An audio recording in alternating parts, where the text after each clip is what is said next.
Yes guys, how's it going? Welcome back to a new video. Breaking news this evening that Newcastle have narrowed down a target for their next sporting director. That's right, Ross Wilson of Nottingham Forest is Newcastle's #1 contender to take up the vacant sporting director role. Going to talk a little bit about that. It has been met with mixed responses, and I think my feeling on it is a little bit mixed as well. So we will talk about him as well. Newcastle's top striker target, Wissa, who Newcastle had a £25 million bid for rejected just yesterday, has now left Brentford's pre-season training camp over in Portugal. That's right, Wissa has left and is back en route to England, to Brentford, to try and push a move.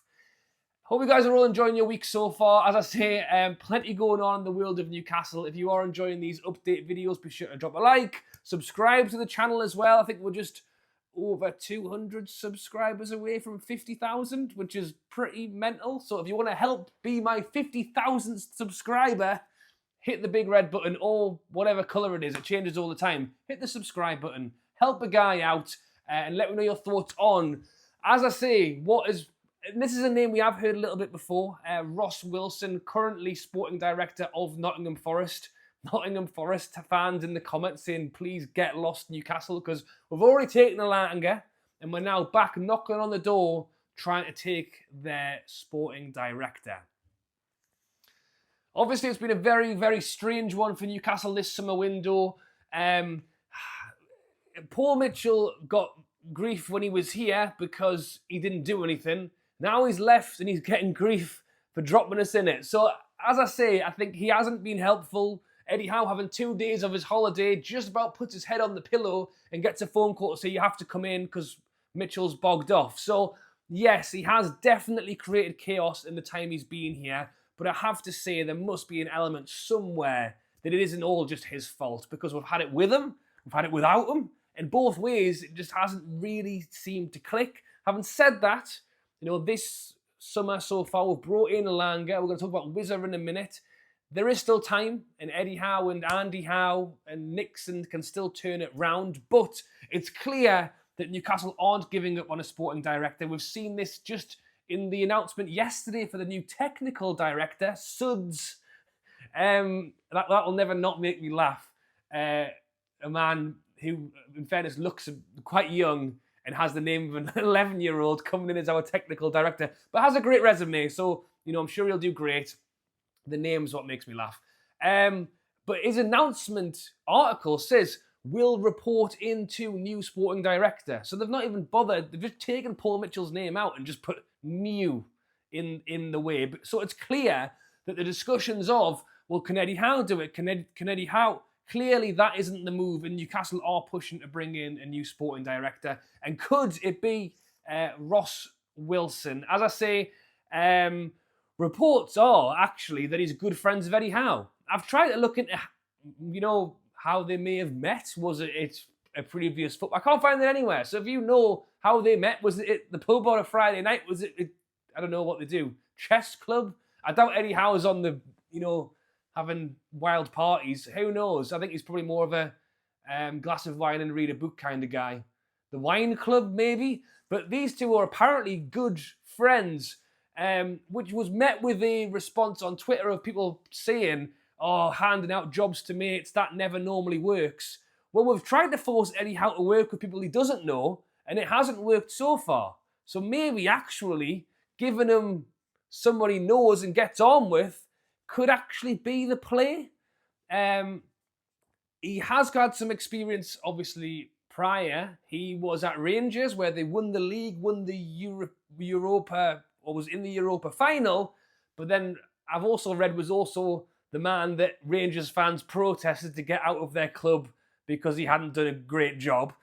However, I'll tell you what, he pulled off a masterclass when he was at Nottingham Forest, when he sold us Vlachodimos. I'm surprised Eddie Howe's still his mate. I'm surprised they're not mortal enemies after how much it seems Eddie Howe hates Vlachodimos and hates losing Elliot Anderson. But this was the guy on the other side of it. So yes, reports and got Nottingham Forest back to Europe, only just joined them 2 years ago, and now potentially looking at Newcastle United. I have to say, his resume does not quite sing as loudly as Dan Ashworth or certainly as Paul Mitchell's did, but they were big characters, big personalities, lots of expectation. Maybe Eddie Howe needs to be in charge. Like, you know, I would not surprise me, Paul Mitchell and Eddie Howe bickering. Instead, let Eddie Howe be the leader and then let him pass the stuff to his, well, reports or BFF. You know, Ross Wilson, you go and sort this out. So thoughts and comments down below. As I say, it's not a huge name. Has certainly not got the, as I say, the hymn sheet, the lyrics sheet or the song sheet, whatever it is, the experience as previous. However, maybe that's the move we need to make because it didn't work with the other two. Maybe this is the one. And then on the pitch, as I say, links to Wissa. Newcastle had a £25 million bid rejected. Well, it looks like Wissa's taken it into his own hands to try and get the move. Reports are that Wissa is keen on the move, would like to play Champions League football, would like a new challenge. I think at the age of 28, he's really at that moment where he's looking for his big move to go and try and get, you know, playing in the biggest competition in the world in the Champions League. There's also reports to say that Newcastle have already agreed personal terms. So in terms of the player, very happy. However, despite what seemed to be optimism from the Newcastle camp that a fee of around 30 million would do, reports this evening state that that might not be the case. It is the Telegraph reporting. Is it the Telegraph? Yes, it is the Telegraph reporting that it could take up to 40 million to allow Wissa to leave Brentford. They've already lost Mbeumo, certainly on his way out the door. They've lost their club captain as well. And Wissa, the man who scored almost 30-ish goals over the last 2 seasons, is that somebody else they want to let go of? But in a situation where he has just 1 year left on his deal, are Brentford's hands a little bit tied and will they let him go? And what was initially reported as 50 million, Newcastle are saying maybe 30, is 40 somewhere in the middle. I would say at this point in Newcastle's summer, having lost out on so many targets, that even though I think 25, I think is a steal. I think that's a really good price for a player scoring the goals he's scoring despite his age. 30 million, I think, is still a good fee, and I'm happy with that. 35, 40, it's a little on the rough side, a little bit on the higher side than maybe what I'd like to pay on a player that will probably have no sell-on value in 3 years' time when he leaves.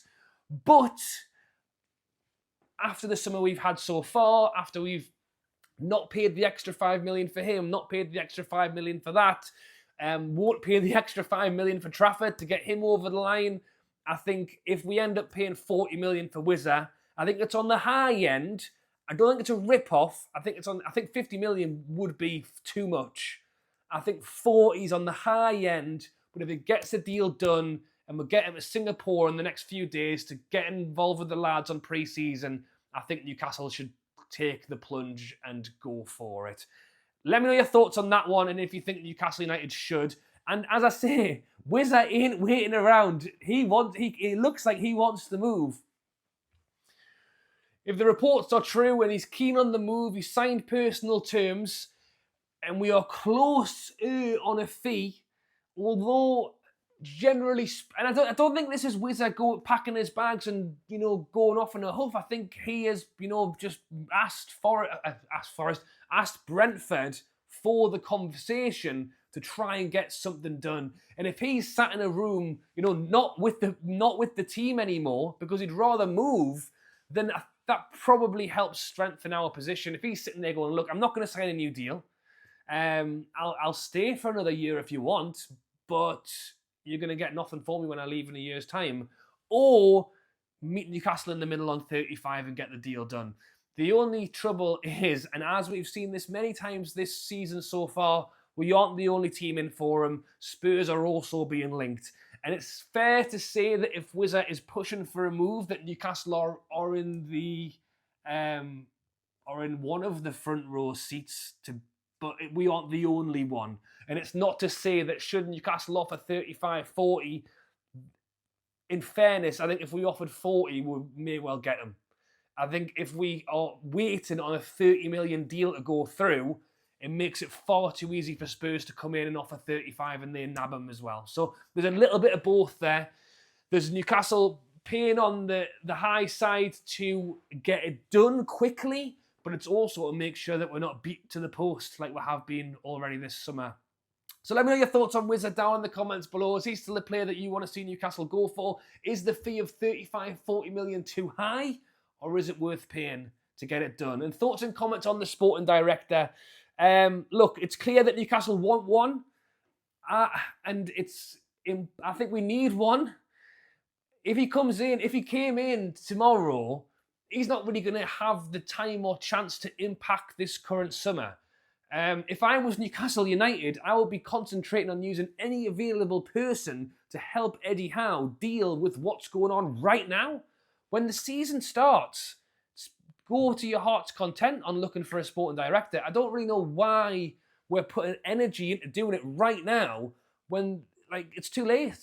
He's not going to come in and know anything about what's going on. The only thing would be hands on deck once again. It's another face, it's another person in there. If he is Eddie Howe's best mate from the pub from Friday nights, then maybe he does know what's going on and maybe he would be able to help out. But yeah, it's priorities. It's priorities. Newcastle are getting stick because they're uploading images of the new training kit. And everyone's going, well, get your head in the game. People are getting angry about the social media posts right now because it's read the room a little bit. New sporting directors, new technical directors, if they've already been lined up and they're just slowly announcing them because they've been in the pipeline for ages, then fair enough. It's people coming in, it's people helping. But if we are actively using resources to go out and try and pinch Forest's sporting director, maybe you've always got to be a step ahead. But I just feel like it's using time and energy which should be better used on the now, which is actually bringing in players.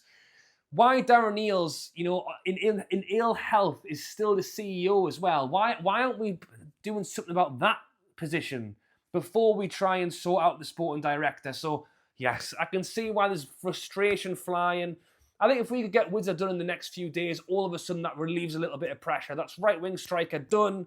And then there's a few more positions that we still have, over a month to sort out. So there's time, and hopefully we'll get there. All right, guys, thanks for watching. As always, hope you have enjoyed a late video tonight. And if you have, drop a like, subscribe, thoughts and comments, and I'll catch you later.